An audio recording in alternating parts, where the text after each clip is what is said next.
Ahí llegó Jamie Lorena Rigui. Muy bien.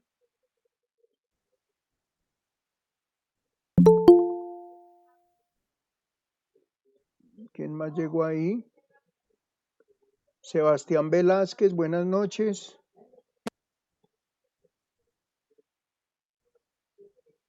Perfecto.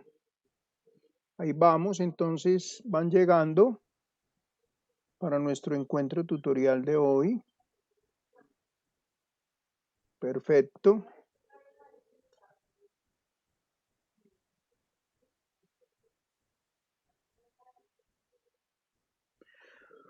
Bueno, queridos estudiantes, muy buenas noches. Vamos a comenzar entonces, mientras faltan como 2 o 3 compañeros.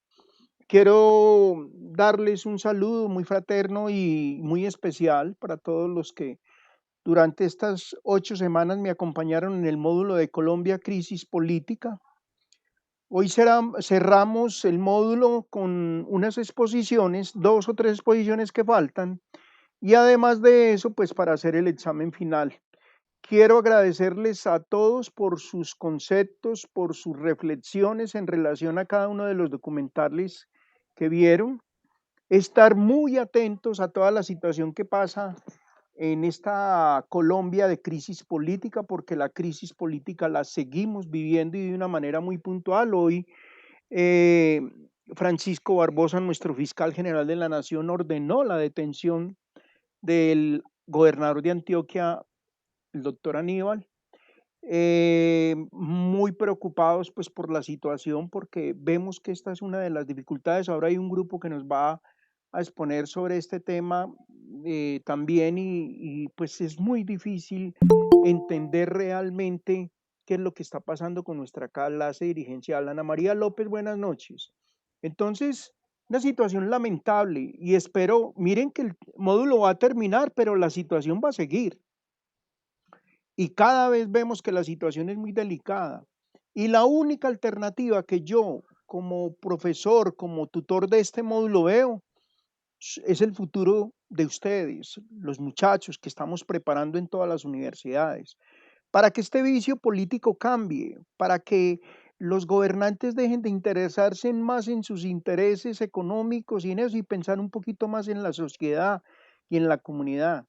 Colombia es un país que necesita de que nuestros políticos cambien su razón de ser, cambien esa forma de pensar, porque es muy lamentable ver todas estas situaciones en las que se ven involucrados. Hoy el gobernador de Antioquia, Aníbal Gaviria, pues sometido en una situación pues que uno le parece como extraña, y es del año 2005 cuando tuvo la oportunidad de ser alcalde de Medellín. Entonces, muy difícil la situación, y vemos con todas las sustentaciones que hemos hecho que la problemática es generalizada: el problema de la corrupción, el problema del lavado de activos, el problema del contrabando, todas estas dificultades que se han venido presentando y que son pues muy lamentables para el futuro del país. Entonces vamos a comenzar con el tema de la corrupción. Me voy a ir aquí a compartir en este momento la página, y entonces voy a una ventanita, por aquí está, a ver, por aquí ya lo vi, y entonces lo voy a compartir en este momento. Listo, muchachos, ya lo están viendo en la pantalla. Edison Steven Gil, Luisa Fernanda Rojas, ya que José Fernando no puede acompañarnos porque tiene dificultades para llegar. Sí, Entonces, señor. ahí está, pueden comenzar, cuéntenos. Espere un momentico, profe, que todavía no se me está reflejando. No se está reflejando todavía. Bueno, entonces voy Pues a a... mí no, profe. No, Ok. no se le refleja. Sí, ya. Me han contado que ha estado lloviendo mucho en Pereira, entonces la señal puede estar un poquito difícil, y por ahí hay compañeros que apenas están llegando también, entonces más difícil se pone. Vea, ahí llegó otro compañero, entonces la situación a veces se pone lamentable, pero bueno, ¿Ya lo están viendo? ¿Van a comenzar entonces? Sí, sí, señor. Bueno, bien pueda. Entonces es todo suyo, todas esas diapositivas. Ok, muchas gracias. Bueno, buenas noches. Nosotros nos tocó el tema de la corrupción en Colombia. Como les pudo decir el profesor, nuestro compañero José Fernando, por temas de su computador, no puede estar con nosotros, pero pues él participó de la fecha de la exposición. Puede pasar, por favor.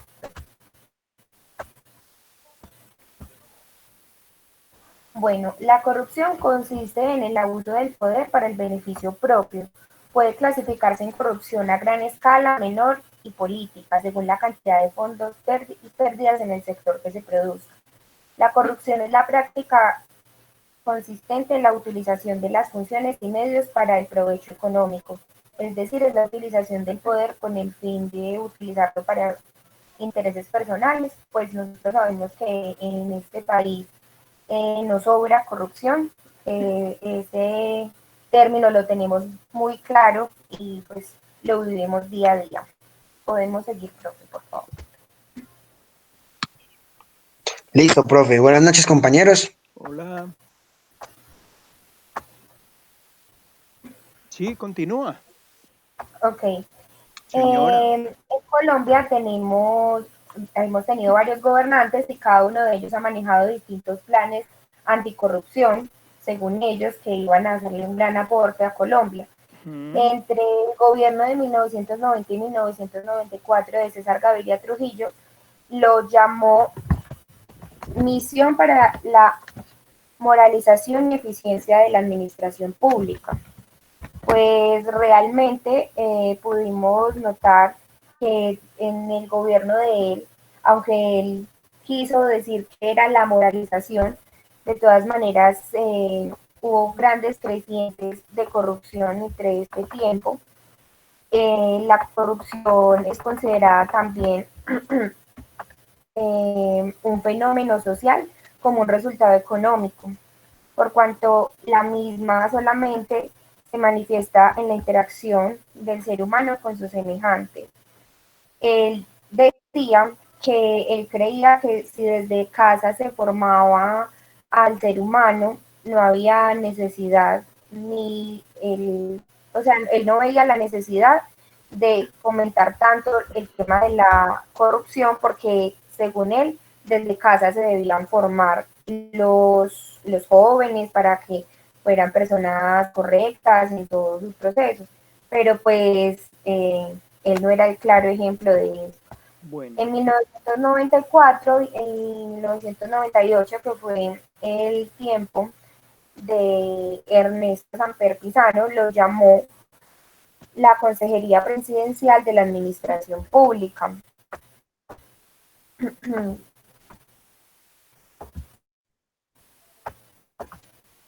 Sí.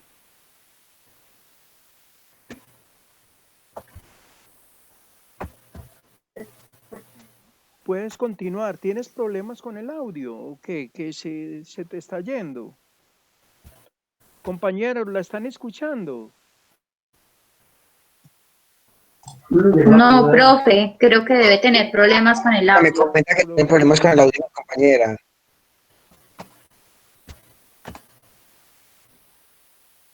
Bueno, mientras ella regresa, ahí les sigo comentando, del 94 al 98 estuvo Ernesto Samper Pizano.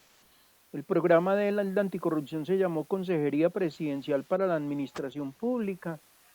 Fue un mandato muy criticado y muy cuestionado porque hubo un problema de corrupción grandísimo. Él llegó a la presidencia con ayuda de dineros de narcotráfico. Allí se inició un proceso, el proceso 8000. Fue una situación dantesca y es uno de los, si se puede decir así, uno de los gobiernos más criticados y más involucrados en problemas de corrupción de los últimos, si se puede decir así, 16 años. Luego, en el año 98 al 2002, ¿ya llegó el grupo? No, nada, no El siguen. profe, sí, Ah, ya, yo sí, creo que bueno, ya sigue me entonces, estaba molestando, qué pena con usted. tranquila, aquí la estaba complementando. Sí, yo estaba escuchando, pero trataba de hablar y no me funcionaba. Ah, bueno, Bueno, como les estaba diciendo pues el profesor, fue bastante criticado porque pues realmente creo que fue uno de los años donde más problemas de corrupción sufrió el país después de todas las auditorías que se le hicieron. En el periodo de 1998 y 2002 tenemos a Andrés Pastrana Arango con su programa presidencial de lucha contra la corrupción. Sí. En Colombia las medidas al parecer no han sido muy efectivas porque no se muestran cambios significativos para estas fechas, a pesar de que las campañas que se hacen a esto muestran cambios, no muestran cambios significativos, qué pena. Hace que tengamos aún más sanciones, no hacen que haya aún más pobreza, todo el sector privado no se queda a un lado y tiene una gran responsabilidad en la corrupción durante este tiempo, como en los temas de la financiación en las campañas políticas que se ven en estos días. Luego continuamos con el 2002 y 2010 a Álvaro Uribe Vélez. Él le colocó el endurecimiento, castigos, incentivos y verduría ciudadana. Veeduría, ciudadana, sí. Bueno, Colombia, como muchos países industrializados y los de economía,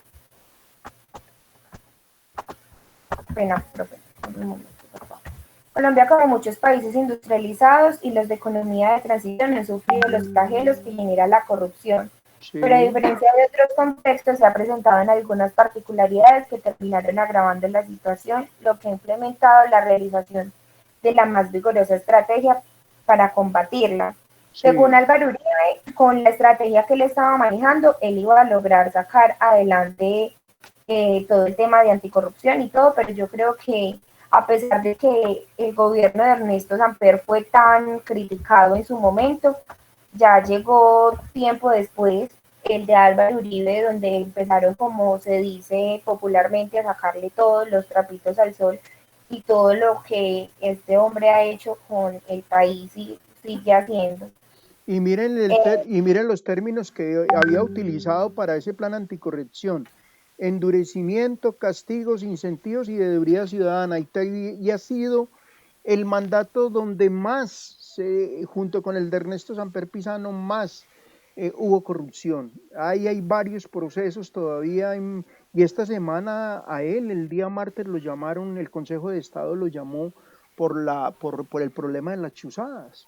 Estaban haciendo todas esas chuzadas para favorecerlo a él, para él saber desde qué era lo que estaban de pronto averiguando de él y toda esta situación. Increíble, es increíble. Bueno, continúa. Bueno, en el gobierno del 2010 y 2018 tenemos a el presidente Juan Manuel Santos, y lo llamó Plan Anticorrupción y Atención al Ciudadano. Pues realmente se sigue viendo pues lo mismo. Contamos con que nuevamente los procesos no se llevan bien. Según él hizo un plan y unas mejoras que para corregir todos los daños del gobierno anterior, y fue de este plan anticorrupción y todo también donde salieron los procesos para la paz, lo del plan de paz que Sí. promulgó, pero pues realmente pues no funcionó y se sigue viendo bastante corrupción. La corrupción es sin duda un problema de Estado y allí es donde deben los controles deben afincar los controles para combatir, pero es también un asunto social, en el cual la creación de un entorno ético es fundamental para considerarlo una estrategia que requiere un esfuerzo a largo plazo. Esto decía un periodista cuando lo entrevistó y le decía pues que cuál era su estrategia, a pesar de que él venía de un proceso y de un gobierno que había sido bastante criticado y que se le habían encontrado tantas cosas, Entonces él volvía y repetía, como lo dijeron varios gobernantes, que todo iba a ir desde la educación, desde la mano de la educación, que iban a implementar muchos más temas de educación para que todo, pues, como que los estudiantes desde casa llegaran con mejores bases a la universidad y que en la universidad se le terminaran de colocar todos, pues, los puntos para que fueran ciudadanos de bien. Muy bien. Bueno, y pues seguimos 2018 y pues en el curso de Iván Duque, él no cambió el nombre, solo agregó un poco, lo llamó Plan Anticorrupción y Atención al Ciudadano, Instrumento contra la Corrupción.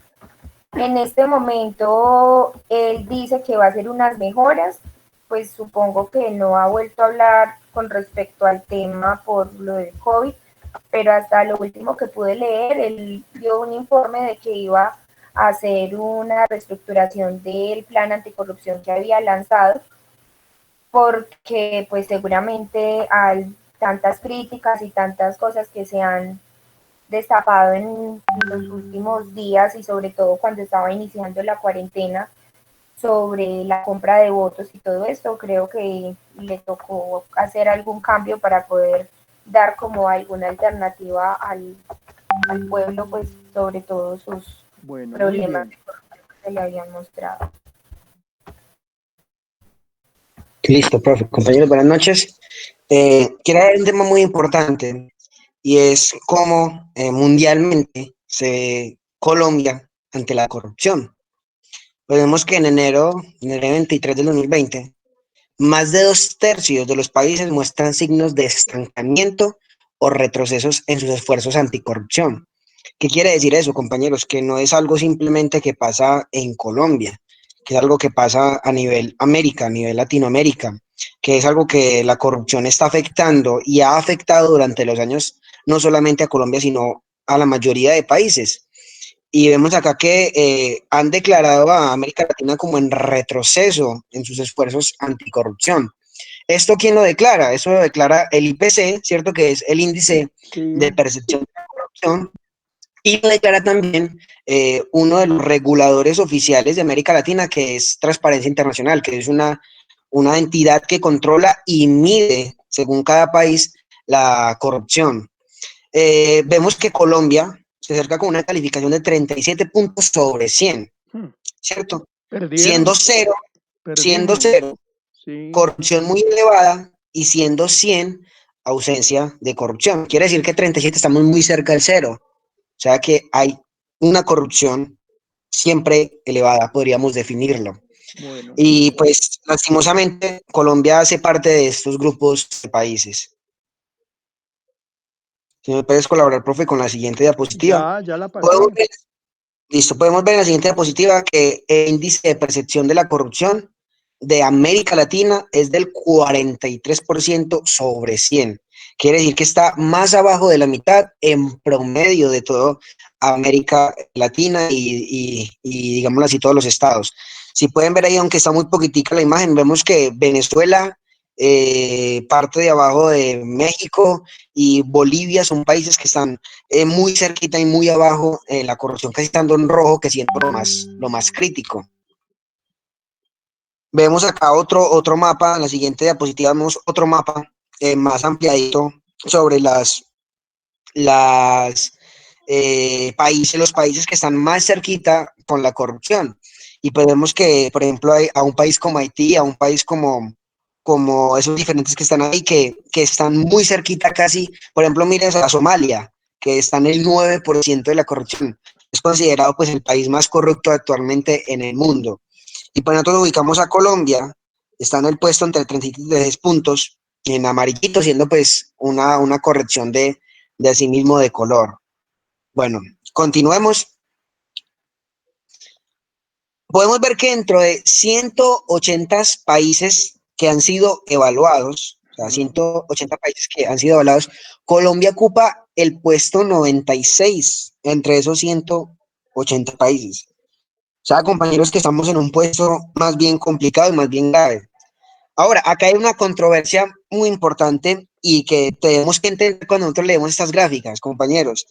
Y es que a nosotros vienen con el cuento de decirnos, es que Colombia avanzó 3 puestos, o sea, hemos bajado 3 puestos de anticorrupción, vamos súper bien. Y no, compañeros, esto no es realidad. Cuando acá dice que hemos mejorado 3 puestos en comparación del año anterior, quiere decir que hay países más peores que nosotros y han tenido que clasificarnos en otros 3 puestos arriba de esos países que están peores. Pero no quiere decir que Colombia haya mejorado. Colombia está en un estancamiento y ya estaba en un estancamiento casi por 3 años. Y cuando usted le diciendo en las noticias que Colombia, felicitaciones a Colombia que porque ha avanzado 3 puestos ante la corrupción, eso no es realidad. O sea, lo que pasa es que hay países más corruptos que han estado 3 puestos por debajo de nosotros y, digámoslo así, nos hemos subido esos 3 puestos, pero quiere decir que Colombia está en el mismo puesto. Acá incluso lo explica. Dice, ha mejorado 3 puestos en comparación con el año anterior, pero sin lograr una variación significativa de puntaje. O sea, que se mantienen entre 36 y 37 puntos sobre 100 desde el año 2012, compañeros. O sea, Permanente la corrupción.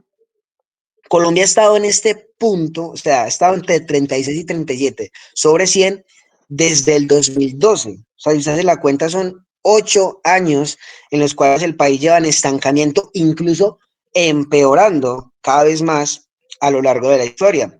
Vemos que entre los países de América Latina, Colombia se ubica por debajo de Uruguay con 71 puntos, debajo de Chile con 67, Argentina con 45, Ecuador con 38, o sea, que los países obtuvieron puntajes más bajos que Colombia son Perú y Brasil, ¿cierto? Y pues Paraguay, y obviamente pues Venezuela que está casi también por el piso, y pues que se ubica en el último lugar de la medición entre los países de esta región.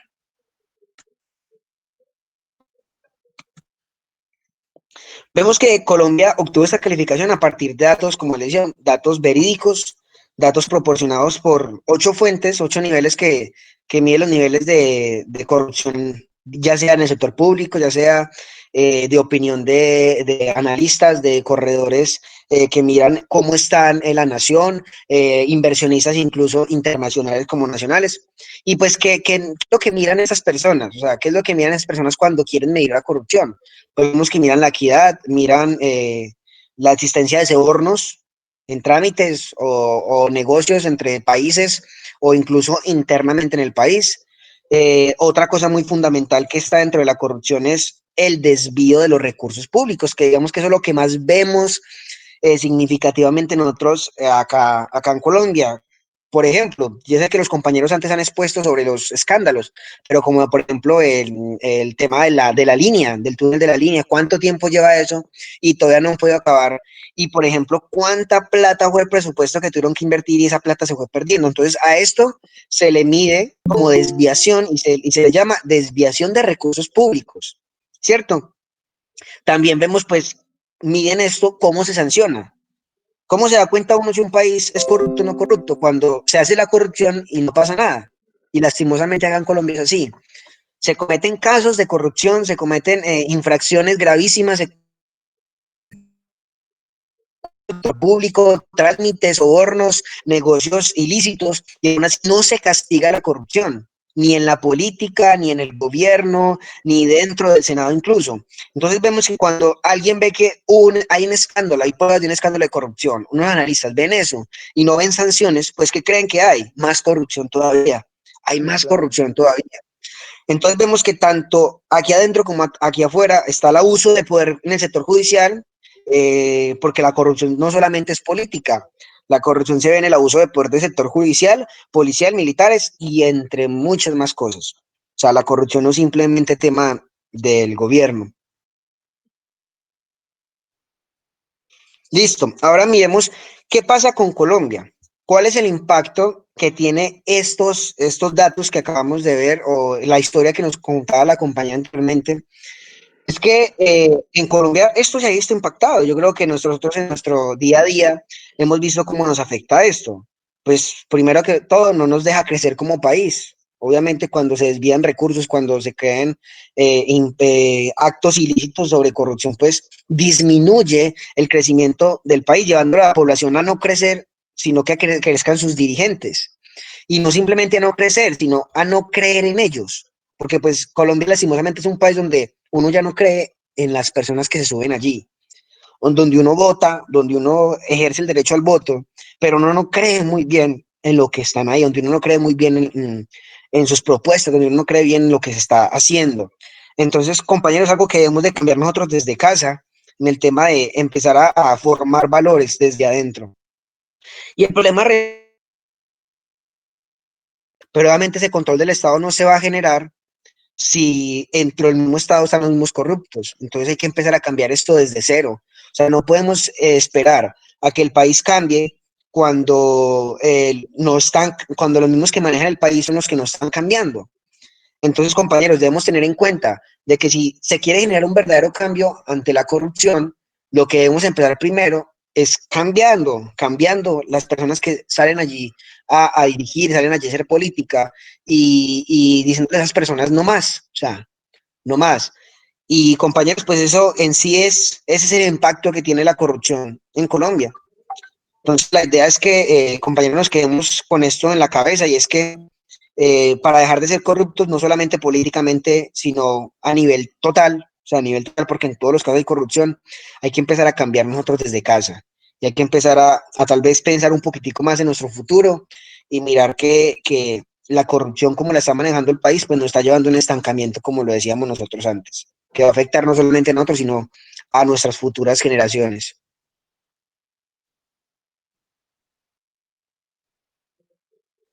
Listo, Entonces, seguimos con las causas de la corrupción. listo, perfecto. Podemos pasar, por favor. Bueno, las causas de la corrupción desde nosotros mismos. La falta de valores humanistas, el desconocimiento legal.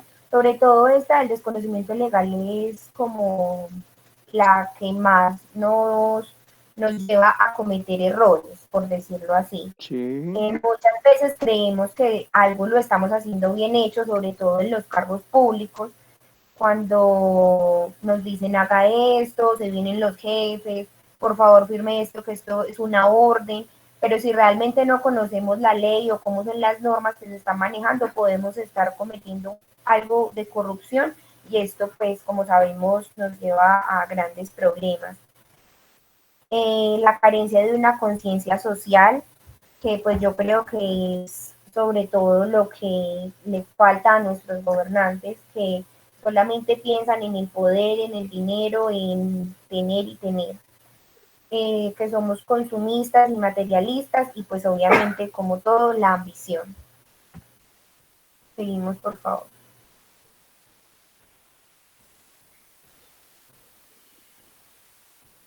Las consecuencias de la corrupción en Colombia, la mala asignación de recursos. Pues decimos la mala asignación de recursos como buscarle una palabra, yo creo que decente, porque realmente no es la mala asignación, sino el robo de los recursos. Para mí es sinceramente eso, es el robo de los recursos, el no destinar realmente lo que corresponde para hacer cualquier contrato que se le otorgue a cierta entidad pública. Destrucción del profesionalismo, el interés por el soborno reemplaza los criterios profesionales. Un ejemplo muy claro es desde que sobornamos a un guarda de tránsito cuando estamos cometiendo una infracción. Ahí empieza un tema de corrupción grande. O sea, si estamos cometiendo el error, pues nosotros tenemos que ser conscientes de que debemos pagar un precio por ese error que estamos cometiendo. Y ahí pasarle, como dicen uno, acá le paso los 50 valores, los 100 valores, o no sé cómo más tratan de pasar por debajo. Entonces, ya ahí ya estamos manejando el tema de la corrupción.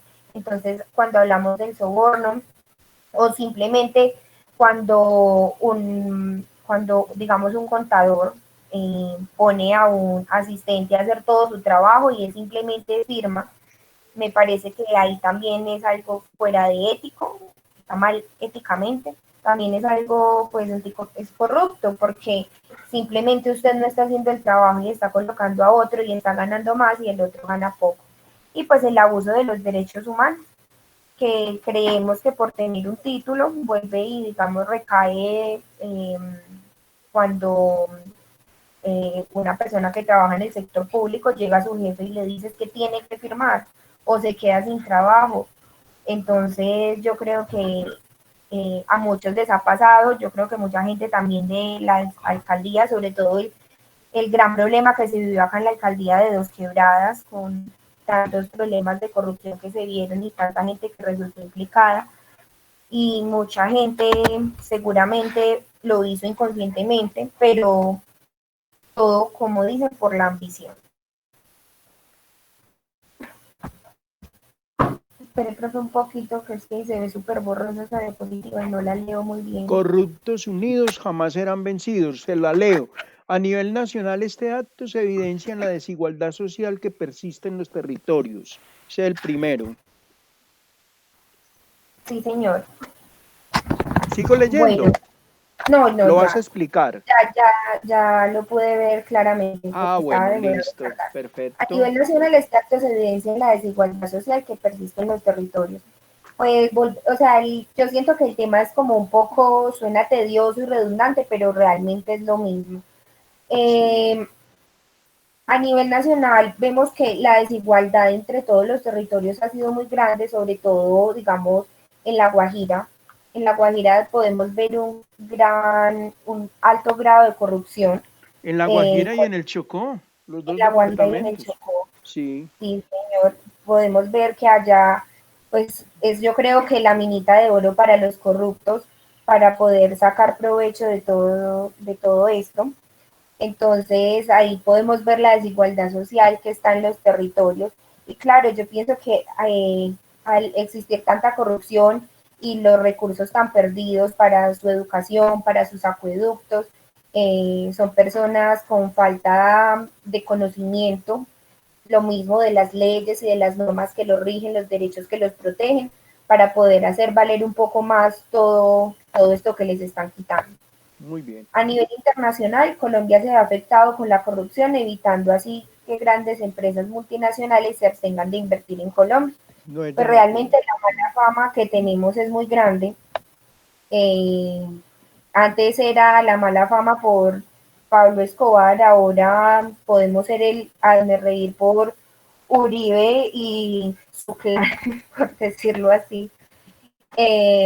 Con todo el tema de corrupción, con todos los robos masivos que se ven a nivel nacional y que siguen siendo, pues para una multinacional invertir acá, yo creo que al ver también esos impuestos tan costosos para robar cada vez más al pueblo, pues yo creo que eso los ayuda a abstenerse un poco de hacer inversiones. Muy bien. Y la ineficiencia de la educación es otro factor que es el ciclo de la consecuencia en la corrupción. Lo Que que no se ellos dicen, educa en valores, no se educa en valores. Eso es exactamente, importantísimo. ellos simplemente dicen que sí, que hay que educar desde casa, pero ni siquiera hacen una pequeña inversión para que esa educación sea de calidad. No, no llevan a cabo los procesos que se deben llevar para que realmente salga un joven con buenos valores y una gran ética profesional en el momento de salir al mercado y ya exponerse a hacer pues bien. Listo, profe, acá pues vemos algunos escándalos, pues que ya lo hemos mencionado de pronto antes, pero pues que esto entra dentro de la corrupción, como es el caso de Odebrecht. Vamos a mencionarlo solamente, ya hemos hablado de ellos, Sí, sí, entonces, exactamente. Entonces lo recordamos como el caso de Odebrecht, el escándalo en Colpensiones, los falsos positivos, que esos obviamente gravísimo. escándalos, el proceso 8000, pues que son escándalos que ya hemos oído un poquitico, yo creo que de ellos, son escándalos, la verdad, bastante tristes, y cuando uno se agarra a pensar en todo lo que pasó ahí, todas las víctimas incluso que hay ahí, y dice la verdad, sí se ve la corrupción y es un problema bastante grave. Bueno, pero a continuación pues teníamos un video, pero pues debido al tiempo, Sí, eh, pero mire esta reflexión, qué bonita, léela. sí, profe, dice que si quieres derrotar la corrupción, debes estar listo para enviar a la cárcel a tus amigos y familiares. Uy, Dios Len Kuan mío, Yew. qué duro eso. Mm, muy bien. Listo, profe. Y así Listo. pues básicamente culminamos nuestra exposición. Bueno, excelente. Vamos entonces aquí a dejar de compartir. Bueno, a ustedes, muchas gracias por ese trabajo. ¿El grupo tiene alguna pregunta para hacerles a los compañeros? Bueno, Paula Andrea Valdés está. ¿Ya Hola, llegó? profe, señor. Bueno, entonces aquí le voy a colocar el tema de los falsos positivos para que tú no lo, permíteme un momentico, me voy aquí a la entrada, por aquí llegó Sebastián Parra, buenas noches. Bueno, y voy entonces voy a compartir este tema pues para que tú no lo expongas. Falsos positivos, ¿listo?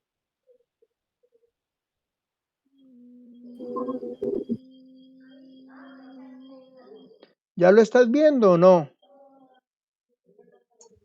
Sí, profe, ya. Ah, bueno, listo pues, entonces puedes comenzar. Bueno, buenas noches, compañeros. El tema que yo elegí fue falsos positivos. A continuación les voy a contar un poco acerca de la investigación. Bueno, falsos positivos. La práctica de ejecuciones extrajudiciales de más de 5.000 jóvenes en el territorio colombiano durante el gobierno del presidente Álvaro Uribe Vélez, en el caso de 11 jóvenes de Soacha, Cundinamarca, que fueron reclutados, asesinados y presentados falsamente como integrantes de grupos insurgentes. Bueno, antes de que empezáramos a escuchar la información de falsos positivos, exactamente en los años de 1995 y 1997, cuando Álvaro Uribe Vélez era gobernador de Antioquia, existió Convivir. Convivir era una cooperativa de vigilancia y seguridad privada de la defensa agraria, quienes buscaban la defensa de los campesinos y la protección de sus tierras. Esto pues dio origen a grupos de autodefensas que para el ojo de muchos no fue bien visto porque era una manera de legalizar grupos insurgentes y con ellos sus crímenes. Para el año del 2002, cuando Álvaro Uribe sube al poder como presidente, se empieza a escuchar los primeros casos de falsos positivos. Como muestra la imagen, se contaron 5.763 casos entre 2000 y 2010. Para este gobierno los casos crecieron exponencialmente. Los altos mandos del ejército exigían mostrar resultados, ya que había que cumplir indicadores. Los militares efectivamente eran premiados con permisos, vacaciones, ascensos, dinero, cargos.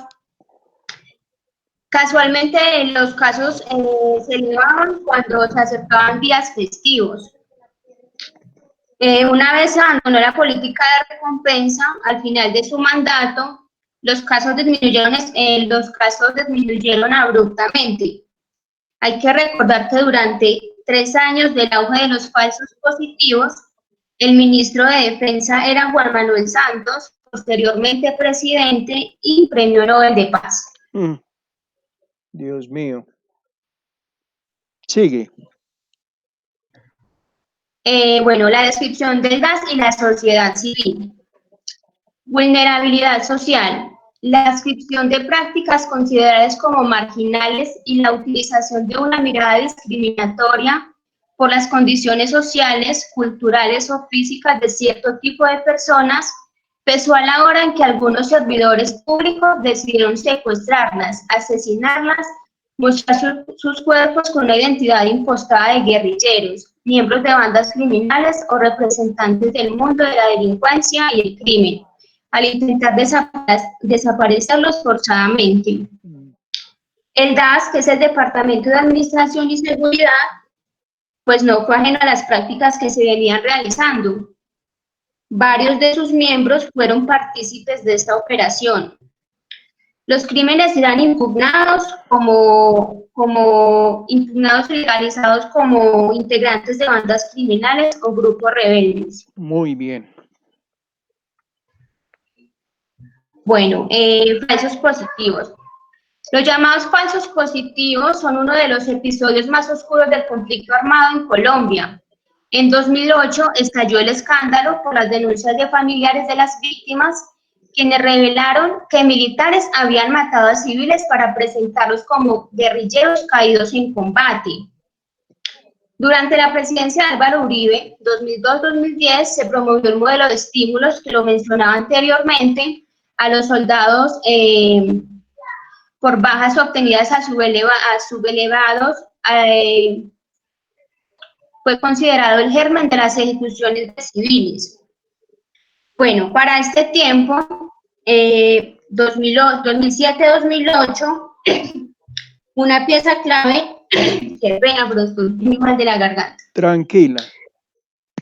Para este tiempo, una pieza clave en la investigación que se adelantaba con respecto a los falsos positivos fue el Cabo Mora, quien hoy es protegido por orden de la Corte Interamericana de Derechos Humanos.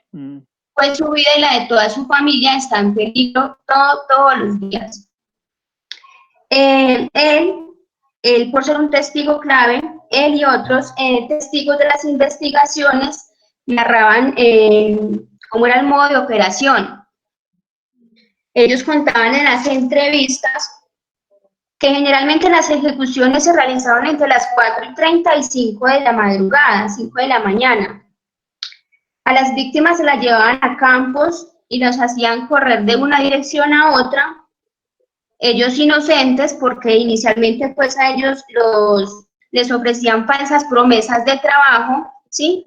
O vinculaciones, digamos, como a ser militares, pues ellos inocentes se prestaban a cada una de las pruebas, confiados que era un entrenamiento para su nuevo trabajo. Al darse la vuelta al regresar al punto de partida, eran acribillados para que las balas dieran de frente y así parecieran contacto. Qué pesado. La falta de cuidado en algunos detalles revelan el nivel de impunidad, me refiero al momento de la investigación, revelaban el nivel de impunidad en el que operaban, ya que al empezarlos a estudiar encontraban botas recién compradas o puestas al revés, agujeros en las camisas, pero no en los camuflajes que les calzaban al momento de asesinarlos. O sea, varios descuidos de esa manera, pues los autores sabían que nadie revisaría con cuidado esos detalles por tratarse de víctimas pobres y campesinos. Creo que es una diapositiva de atrás, profe. Sí. Pues más adelante. Ahí. Sigue esta, ¿sí? Sí, esta es la que, ahí es la que seguía. ¿Sigue esta? Sí, esta era la que seguía. La distribución de muertes extraoficiales, porque acabaste de hablar de los falsos positivos, mira. Distribución de muertes extraoficiales. No está cargada la diapositiva. Ah, está cargando. Ahora sí. Y esta es pues como la estadística que daba cada grupo. Acá pues muestra los casos de falsos positivos constituyen el mayor escándalo de la historia, de Colombia. Entonces esto es como el reporte que pasaba cada una de las entidades. La Fiscalía mencionaba y hablaba acerca de 3.876 casos. La Jurisdicción Especial para la Paz hablaba de 4.439 casos y la ONU hablaba de 5.000 casos. Listo, profe. Miren lo de ahí, las muertes ocurrieron en 29 de los 32 departamentos del país, imagínense. Y al menos 219 militares han confesado ante la JEP. Esto es importantísimo. Bueno, sigamos. Investigaciones internacionales, rapidito, vamos. No carga todavía, no sé.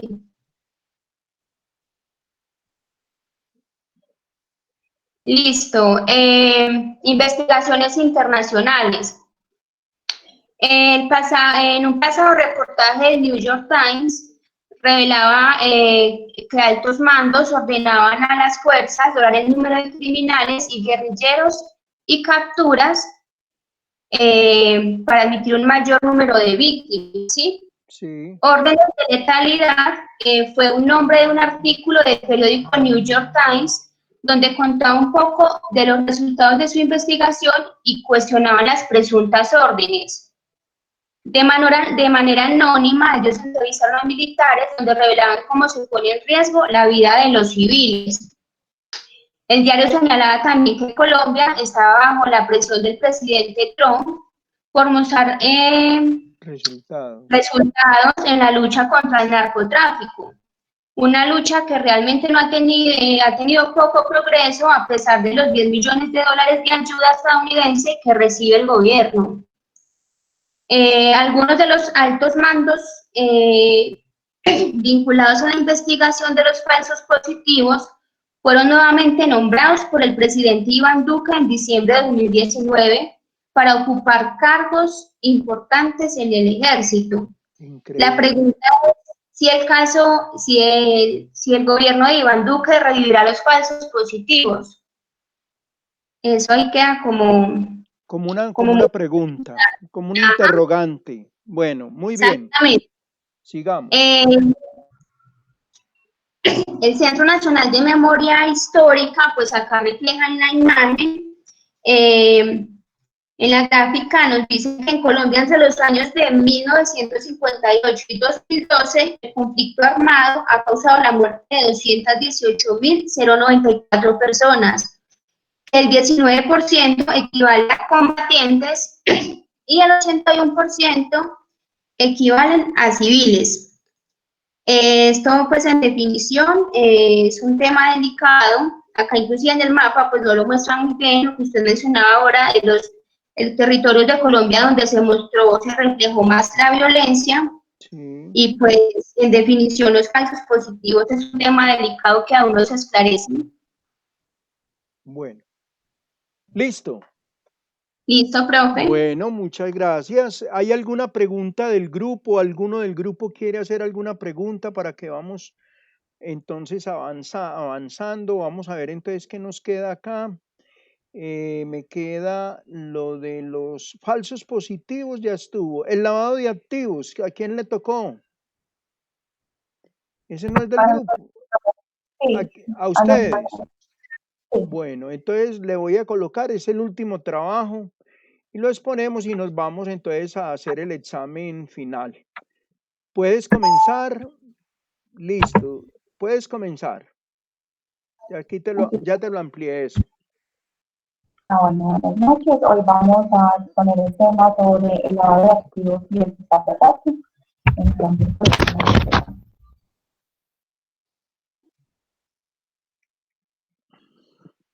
bueno, el lavado de activos es básicamente un delito que consiste en dar una apariencia de origen legal a los dineros que provienen de actos ilícitos o de tráfico de drogas, trata de personas, corrupción, secuestros, entre otros.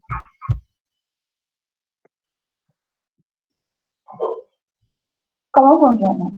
Es básicamente si un delincuente, por ejemplo, extorsiona a una familia o trafica con drogas o secuestra o hace cualquier otro tipo de actos delictivos, puede pedir a un amigo que, por ejemplo, le preste su cuenta bancaria para consignar el dinero que ha ganado pues, por este acto. Si la cantidad es alta y se realizan consignaciones frecuentes, las autoridades podrían intervenir e investigar sobre la procedencia de los dineros.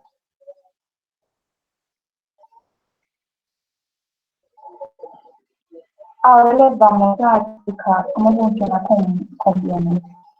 Puede ser un ejemplo que un delincuente con dinero ilícito decide comprar un bien, por ejemplo, una vivienda o un carro o una finca, pero no lo pone a su nombre sino a de otra persona para que como que la cantidad de bienes que tiene su nombre pues no sea como tan visible ante las entidades financieras.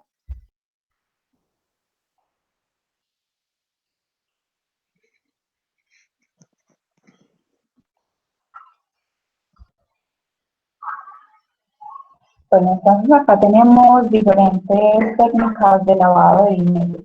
La primera es la complicidad de un funcionario o de una organización, y esto es que básicamente las personas que trabajan en el sector financiero pueden colaborar en el lavado de dinero en omisión de información o evitando informar a las autoridades de grandes transacciones de fondos. Esto generalmente pasa por complicidad causada por una extorsión o por comisiones. También existe el modelo de empresas fantasmas, que son básicamente compañías pasadas o portafolios, que son empresas legales las cuales utilizan como una cortina de humo para enmascarar el lavado de dinero. Tenemos la compra y venta de bienes o de instrumentos monetarios, que sería la inversión en vehículos, inmuebles, que a menudo son usados para cometer más hechos ilícitos para obtener más beneficios monetarios de forma legal. Bueno, otra de las técnicas que existen serían las falsas facturas de importación, exportación o de doble facturación. Esto consiste en aumentar los montos declarados de exportaciones o de importaciones aparentemente legales, de modo que el dinero negro o ilícito pueda ser colocado con la referencia entre la factura pues, como sobrellevada o importada al valor real. También existe otra estructura que sería la de trabajo o hormiga o fiduciario, que es como la división y reordenación de las grandes sumas de dinero adquiridos por los actos ilícitos, reduciéndolas como al nivel que ya no sean tan percibidas ni tan obvias para las entidades financieras y que no parezcan sospechosas. Y finalmente, pues uno de los muchos ejemplos que existen son las transferencias inalámbricas entre corresponsales. El lavado de dinero puede que tanto en otros países o, por ejemplo, en Europa, en algunos países europeos no se considera como un delito tan grave como lo es en Colombia. Estas transferencias pueden ser que, por ejemplo, las organizaciones de lavado de dinero puedan como ramificar distintos países o hacer transacciones entre diferentes personas para que, pues como para que el movimiento de dinero no sea tan. Muy bien. Bueno, buenas noches. Hola. Clases de dinero negro. Existen dos clases de dinero negro. Por un lado está el dinero negro en sentido estricto, que es lo mismo que decir de procedencia ilegal. Este es el dinero que se genera mediante actividades delictivas, siendo la mayor parte del dinero negro que existe en la economía proveniente de actividades como el tráfico de drogas, de armas, el terrorismo, prostitución y contrabando. Y pues, exacto, y como por ejemplo la venta de bienes pues, de motos, carros o tierras que se roban y todo esto. Y por otro lado están las actividades informales, que son las empresas que evaden los impuestos o hacen fraude fiscal. Y entre estas actividades informales también podemos decir que el dinero es producido por personas profesionales que prefieren no declarar una actividad comercial, como por ejemplo muchos profesionales que crean su propio negocio o abren su local como para atender pues, ciertas personas y todo, y no lo declaran pues ante la Cámara de Comercio y eso es una de las actividades informales. Otra como por ejemplo toda decir ropa o artículos que entran de otros países a Colombia y se pagan impuestos. Y pues en gran medida pagan las ganancias que deberían entrar al país porque esos impuestos se quedan en otras partes y no le entran pues como tal gobierno. Otro ejemplo es el pago por parte de una empresa a un empleado que no le cotizan debidamente. Se trataría por lo tanto de un pago en negro. Pasaría a formar parte de la economía sumergida del país. Bueno, siguiente por favor. Técnicas contra el lavado de activos. Las empresas privadas son las que cada vez están más afectadas por el lavado de activos. Y por decirlo más que tener técnicas contra el lavado de activos, lo más importante y lo que más recomiendan es tener estrategias para evitar el lavado de activos, y hay muchas formas de hacerlo. Y no tan complicadas, y es teniendo conocimiento de las personas que hacen parte del negocio, o por decirlo así, pues los dueños, socios, accionistas, los inversionistas, toda la gente que se mueve en medio a esa empresa, tener como todos los datos de esas personas y con qué tiene relación y de dónde viene, desde dónde proviene su dinero y su riqueza, para que así más pues como que la empresa no vaya a tener problemas de lavado de activos. Existen varias herramientas para monitorear operaciones inusuales, que eso es a través de un monitoreo en el que se crea un informe para controlar las transacciones por medio de sistemas en donde se encuentran inconsistencias en las operaciones del cliente, cuando muchas veces es la forma más fácil como usted curarse en salud al tratar de hacer negocios con alguien y ver que tiene antecedentes por fraudes económicos. Bueno, dicen que incluso en la actualidad ya se están mirando las posibilidades de utilizar inteligencia artificial en estos casos como una aliada para prevenir el lavado de activos y toda la financiación del terrorismo. Por eso buscan analizar un gran volumen de información sobre el cliente para determinar su perfil y conocer a profundidad qué quiere decir con esta inteligencia. Quiere decir que con esta inteligencia artificial automáticamente le van a decir si el cliente o la persona que va a invertir en su empresa o comprar ha tenido pues procesos por dineros falsos o dineros que vienen pues de procedencias dudosas. Bueno, listas negras son emitidas por organizaciones gubernamentales con nombres de individuos o compañías que han sido identificadas en el delito de lavado de dinero o financiamiento al terrorismo. Bueno, normalmente el encargado de controlar y poner en las listas las empresas, por decirlo así, pues de ser facha de narcotráfico, son los Estados Unidos. Listado Son Clinton, listado Clinton, ahí aparecen está, todas se llama esas. exacto, se llama Estado Clinton, pero pues todo proviene de Estados Unidos. Y son quienes los ingresan por un tiempo mientras se encargan pues de recopilar los datos y estudiar las empresas, mirar todos pues los movimientos y transacciones, a ver si están involucrados o no en el lavado de activos o en el narcotráfico. Y en el momento que se incluyan estas empresas a la lista, automáticamente le prohíben a la empresa y a los dueños como tal que hagan cualquier transacción financiera o comercial con los Estados Unidos. Quedan bloqueados totalmente mientras estén en esa lista y comprueban si de hecho sí están o no involucrados. Y dice que la mayoría de empresas que se ven involucradas en estas listas en Colombia son sectores como las inversiones, construcciones e inmobiliarias. Son las tres empresas, las tres industrias que más se ven afectadas pues como por el lado de activos y entrada de plata en el narcotráfico a eso. Bueno, y como decía anteriormente, los encargados de las listas negras son Estados Unidos, pero últimamente los países de la región han trabajado en crear una lista negra de empresas corruptas, las cuales no podrán participar en procesos de contratación. Los países creo que son Perú, Bolivia, Colombia y Chile, que se han unido como para crear una lista negra pues acá en Sudamérica. Y de hecho en Colombia están preocupados, por decirlo así, porque hay un nuevo modelo de lavado de activos y cada vez pues, se reinventan más las personas que quieren lavar el dinero ante pues tantos métodos de poder reconocer un lavado de activos que se encuentran pues hoy en día. Es un método sencillo, pero pues dicen que es sofisticado y se trata de que una empresa extranjera que invierte en Colombia, la plata entra al país con registro del Banco de la República, o sea, normal y cumpliendo pues todos los requisitos de ley, como si no hubiese pasado nada, pero se dan cuenta más adelante que la empresa extranjera pues ha sido construida, la empresa normalmente es construida pues en Estados Unidos o en Alemania o cualquier otro país, pero se sospecha cuando entra la plata al país, cuando se comprueban que los socios o las personas naturales que reciben el dinero y piensan invertir acá en Colombia son colombianos o también son extranjeros que se prestan para hacer pues, la maniobra.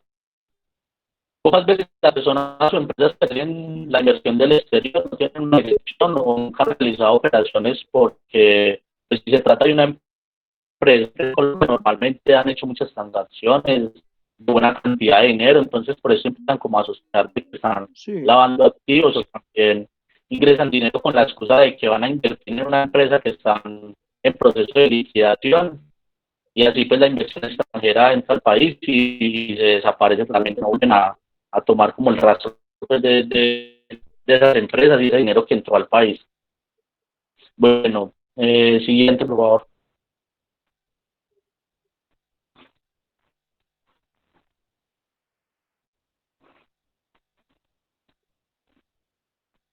Ya cargó, ahí está. No me aparece. Bueno, pero Sarlaf. creo que es Dice, la de la SAR. Ah, sí, ya. sí, La SARLAF. Bueno, las SARLAF son las siglas, quieren decir de que es un sistema de administración de riesgo, de lavado de activos y de la financiación del terrorismo. Es un mecanismo desarrollado por el Banco de la República. Bueno, la SARLAF tiene varios métodos de proceder en contra del lavado de activos, como lo son por medio de identificación que reconocen el qué, el por qué y el cómo pueden surgir los riesgos de cada actividad, cada intento de lavar dinero por medio de empresas o negocios que se encargan de identificar a se le fue la señal. ¿Aló? pues, ese paso que dan cada vez que Sí, ingresa a la empresa o que se son. listo. Aló, Sigue. ¿me escucha? Sí, yo lo escucho. Bueno, por medición, identificar la probabilidad de ocurrencia de que esto llegue a pasar y su impacto en caso de materializarse, si llega a pasar y cómo y por dónde podrían atacar. Decirlo así, a esta empresa generalmente se catalogan como inaceptables, importantes, modelo, dependiendo pues de la gravedad del caso. Por Perfecto. control, consiste en tomar medidas que permiten mitigar la probabilidad de ocurrencias, que es lo mismo que prevenir, tratar de investigar todo lo que entra a la empresa, de que empiece en funcionamiento y a vender o distribuir sus servicios y luego identifican el impacto que pueden causar los problemas identificados y tomar medidas. Y por monitoreo, están en constante revisión del sistema y perfil de riesgo mediante un seguimiento de indicadores y todas las transacciones realizadas desde y hacia la empresa. En pocas palabras, tratan de tener el control de todos los movimientos que se hacen en la empresa, económicos, de clientes, personas quién entra y quién sale, socios, y pues a todas las personas naturales que tienen que ver con el negocio y bueno, como tal, sí, tratar de dar una solución si esto llega a pasar. Bueno, entonces vámonos ya para Y los ya, temas puntuales. El testaferrato. Buenas noches, profe. Hola, señorita. Bueno, el delito de testaferrato se da cuando el testaferro, que es la persona que presta su nombre en un contrato o en un negocio o proporciona sus cuentas bancarias, quedando así como el titular de uno o más bienes, pero que corresponden a otra persona. Bueno. Y así de esta manera ellos logran evadir responsabilidades como impuestos y encubrir la fuente ilícita de esos bienes. También se da el caso de que sea una persona acostumbrada a este tipo de negocios e incluso gerentes de empresas venden sociedades que son utilizadas para ocultar algo ilegal. El uso del testaferrato también se ha visto en el ámbito político, en muchas tramas de corrupción, porque hay funcionarios corruptos con mucho dinero, dineros y activos que pertenecen al patrimonio público y son sumas de dineros que ellos no pueden justificar porque los ingresos son mayores a sus ingresos oficiales. Por lo general, el testaferrato se ha visto como algo negativo porque la mayoría de veces está ligado con negocios ilegales, aunque algunas veces las personas sirven de testaferros en familias, cuando se presentan casos de divorcios, cuando van a, digamos, evadir evitar de dividir los inmuebles en el momento de un juicio. Entonces, cuando se hace de esta manera, no es contado como un delito. Solo lo es cuando proviene cuando proviene de dineros ilícitos. Ya es penalizado si el dinero proviene de narcotráfico, de enriquecimiento ilícito, de secuestros, extorsiones o delitos similares. ¿Qué dice en la siguiente diapositiva? Habla de qué dice la ley colombiana frente a este delito. En el artículo 326 del Código Penal colombiano dice que el que se preste como testaferro será sancionado en prisión entre 96 y 270 meses. Y la multa está entre 666 y 50.000 salarios mínimos, sin prejuicio del decomiso de los respectivos bienes. Siempre que los actos se llevan a cabo de forma legal, con fines legales, no ocasionan ningún daño a terceras personas, como podrían ser el fraude, la evasión de impuestos el tráfico de drogas o la falsedad documental. El testaferro será una figura totalmente legal si es lo contrario a esto. Muy bien. Y ya, pues, esta sería nuestra exposición. Bueno, voy a dejar de compartir. Muchas gracias porque nos vamos rapidito para la última sustentación. Y entonces yo voy aquí a eliminarla y vamos entonces a trabajar la última sustentación que viene. Me permiten un momentico, yo la descargo. Aquí la estoy ya descargando porque me acabó hace un momentico de llegar, que tiene que ver la exposición de los feminicidios. Permítame un momentico.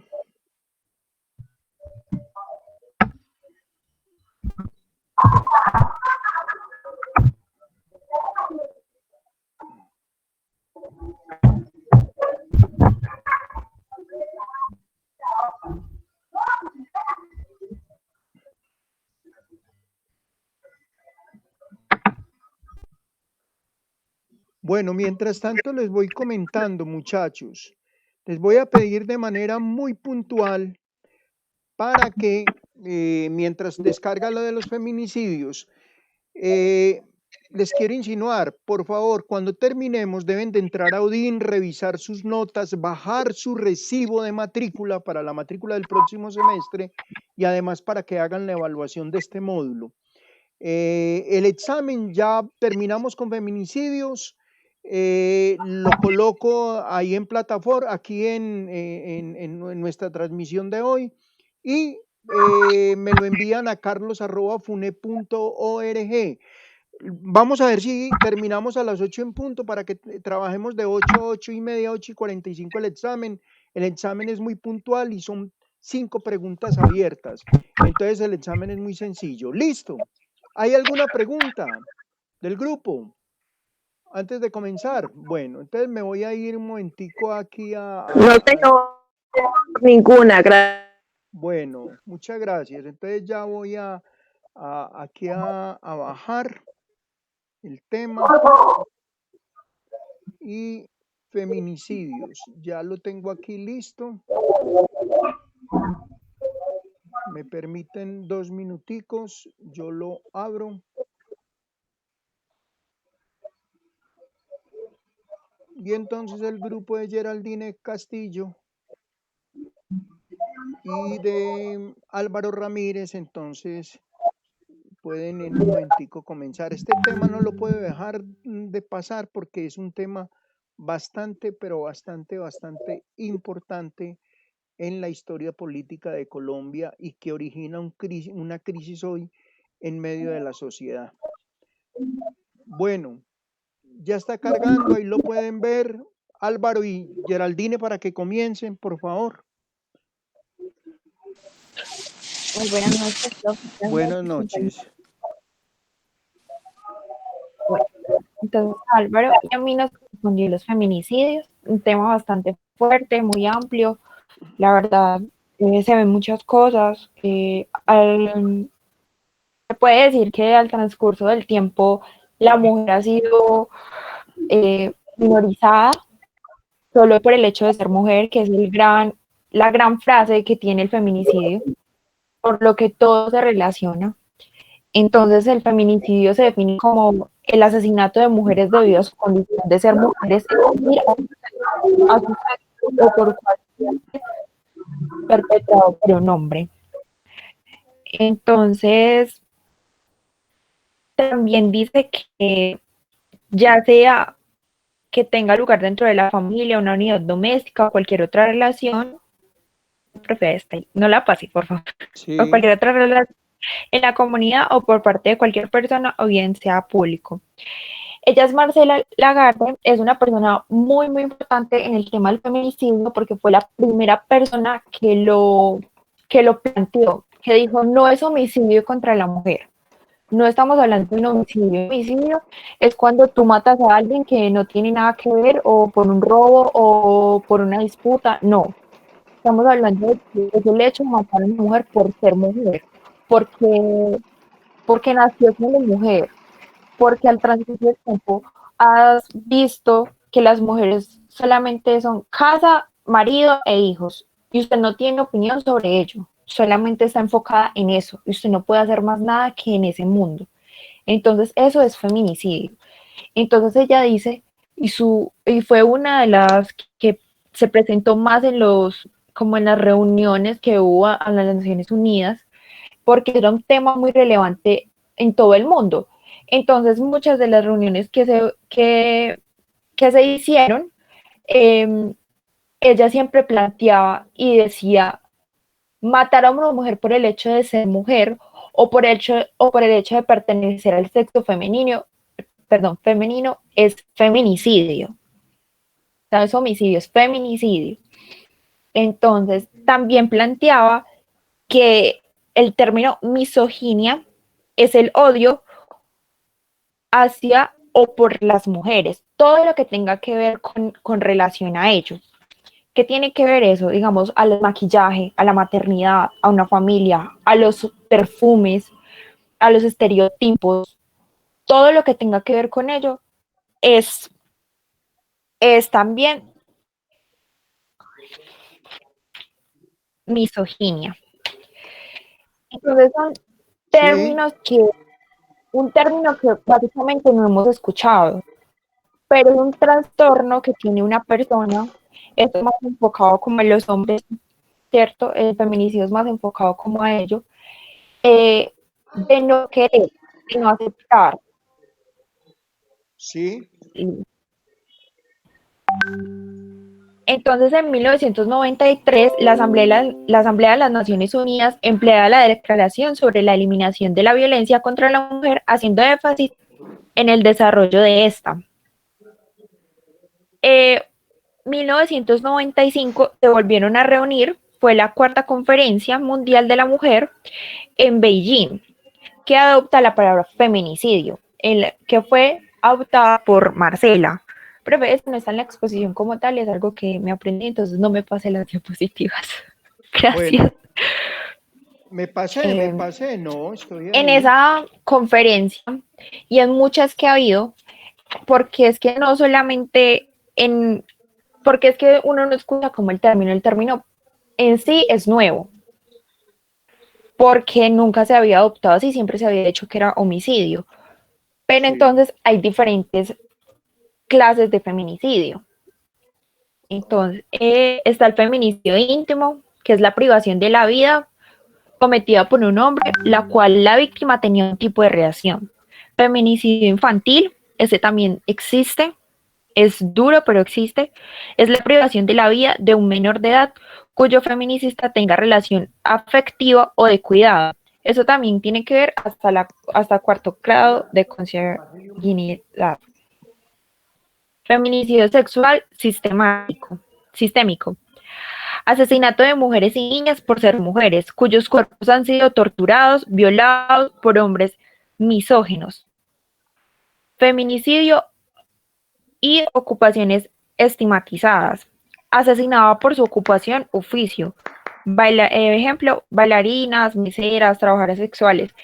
Estas son como las que uno más escucha que son los casos, que están como en un círculo en que las ven como menor, como más indefensas. Entonces son las personas que atacan demasiado, aunque más adelante vemos las estadísticas de que eso no solamente pasa porque no, es que un violador y cometió feminicidio, no, eso no tiene que ver. Entonces, por eso hay diferentes clases de feminicidio. Esto fue de una socióloga llamada Julia Monarres, que hizo una investigación desde 1993 hasta 2005, en la cual creó todas las categorías de feminicidio. Listo. Espérame un segundo. Uno de los hechos más importantes que hubo en el caso de feminicidio, porque como les digo, esto fue nuevo, en Colombia, a pesar de que ya había leyes creadas, más adelante se hablarán de ellas, fue una que es el caso de Alexandra de Jesús Ortiz y Sandra Patricia Correa. Este hecho sucedió después del Día de la Mujer, el cual fue el primer caso de feminicidio que sentencia y reconoce el homicidio contra la mujer, el feminicidio como tal, pues el señor tenía violencia contra ella desde el 2009. Ellos tenían una hija de 6 años y él tenía muchos celos, o sea, demasiados. No podía ver que ella hiciera nada, ya no tenía voz y voto de nada. Su familia la trató de apoyar muchas veces para que lo dejara, pero él no lo permitía, la tenía como encerrada en una burbujita, hasta que llegó el punto en que un día la golpeó, pues la golpeó varias veces, pero ese día la apuñaló 9 veces. Entonces su hermana actuó, lo sacó de su casa con ayuda de las autoridades, a pesar de que ya tenía muchas demandas, no hacían nada las autoridades porque no creían como algo importante. Pensaban como esta señora va a volver con él, ¿para qué? O sea, él otra vez está allá.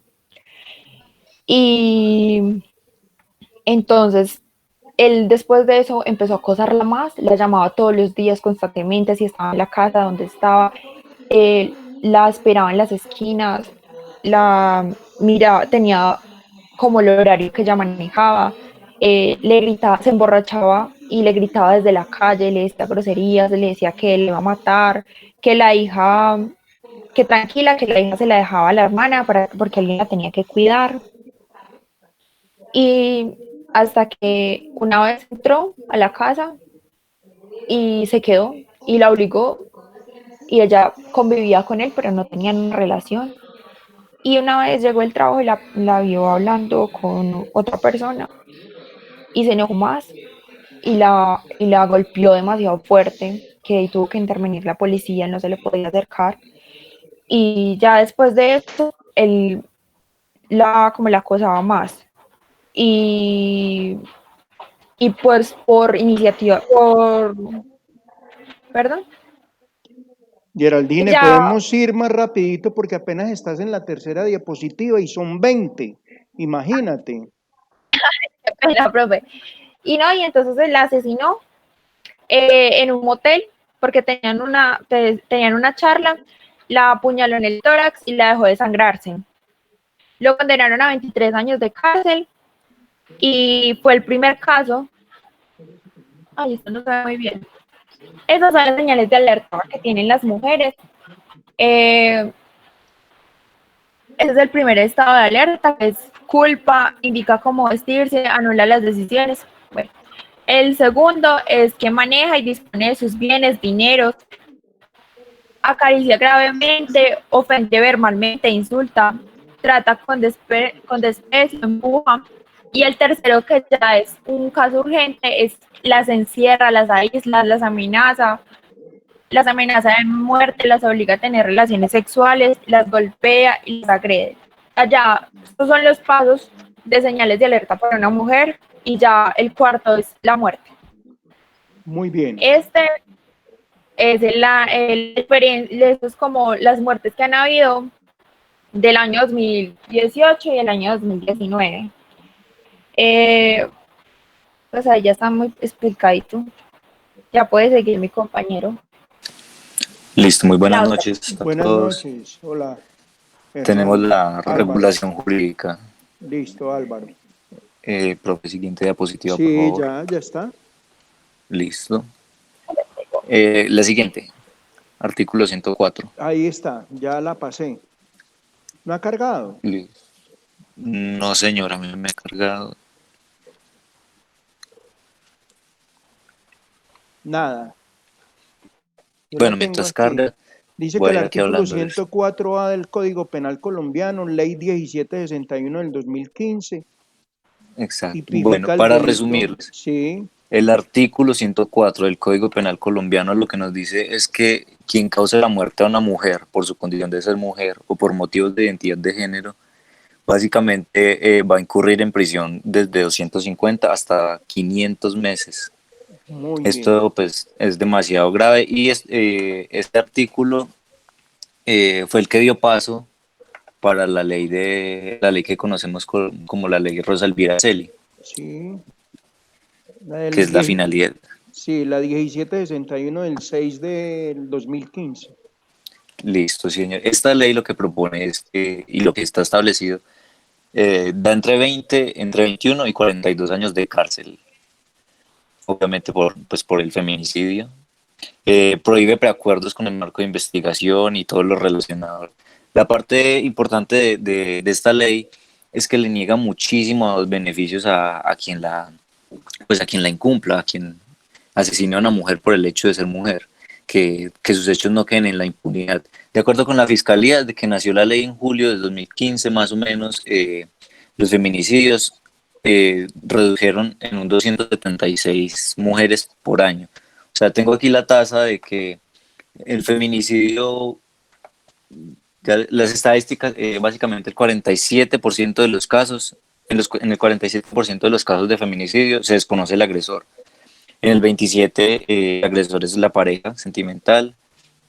Y en el 13%, algún familiar desconocido. Un familiar desconocido, listo. Les voy a dar un dato rápido para que sigamos con la exposición. Y resulta que durante los 45 días iniciales de toda la cuarentena, hubieron más de 20 asesinatos a mujeres. Esto preocupa muchísimo, obviamente, el marco general y nacional.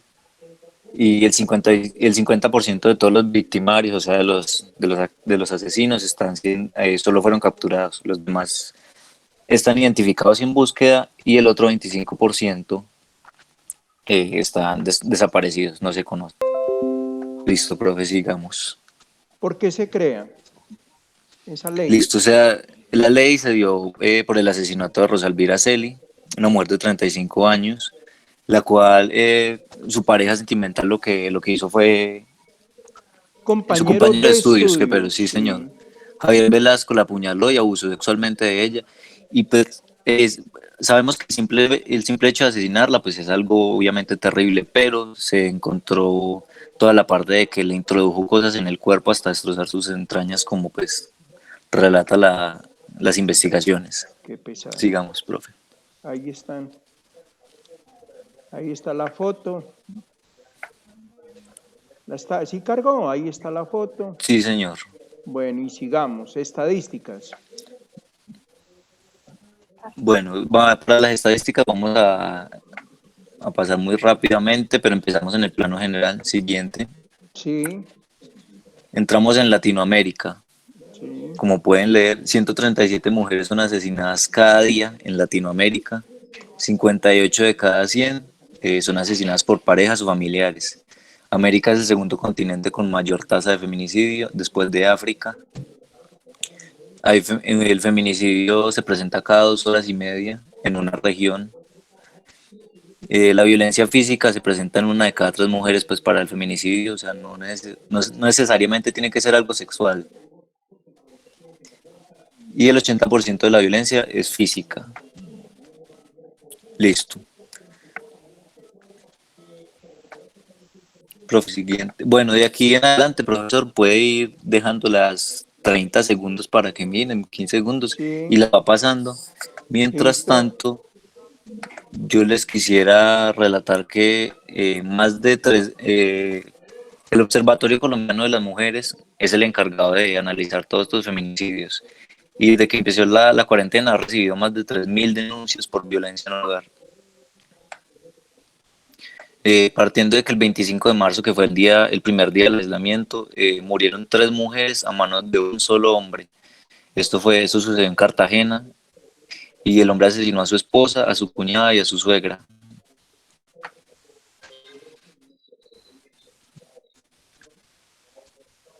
Listo, el Observatorio Colombiano de las Mujeres, entre el 25 de marzo y el 23 de abril, recibió 3.951 llamadas pues acusando abusos contra la mujer.